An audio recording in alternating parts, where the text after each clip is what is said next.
ما طرفدار آن هستیم که شوهر همراهی همسر همراهی فرزنداش باشد.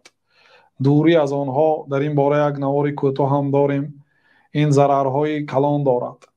امروز اگر شما در یک سال اگر 10,000 100,000 کار میکرده باشید هم فردا همش اگر به ترازو مانید اون فساد و آن مشکلی هایی که باعث دور شدن شما از زن و فرزنداتون می شود، اون ضرر اگر به ترازو مانید و این مبلغی که به دست آوردید هیچ چیز است وقتی که تربیه فرزندها ویران می شود.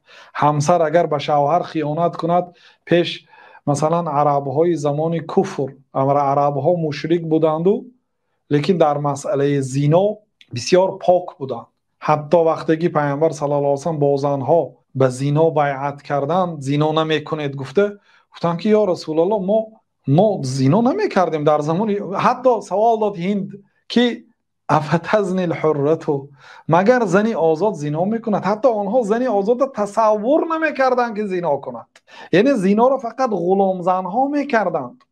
زنی آزاده که پدر دارد، برادر دارد، عمک و تقا دارد و بابا دارد و پسر دارد، اینا آبرو خونی من ریزانیده شود، سرم بریده شود که من زنا کنم میگفتم. و اگر یه نفری اهل عائله اگر رفت و زنا کندم، اونها سرشان بریده شدنش از این اولا میدانستن. یعنی وقتی که سرتان که بریده میشد، اون مال و ملکتان از آن شما نمیشد.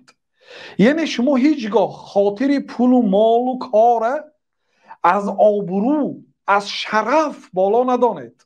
بیگذار به قول برادرها خاک خورید، لیکن شرفی خدا پاک نگاه دارید. همسرتان از زنا دور باشد، فرزنداتان از کارهای فسق و فجور دور باشد. این در درجه اول مانید. پیامبر صلی الله علیه و سلم گفتند که من ترک شیئا لله عوضه الله خیرا منه. کسی که یک چیزی را به خاطر الله اگر ترک کند، الله تعالی برای او عوضی نیک میدهد.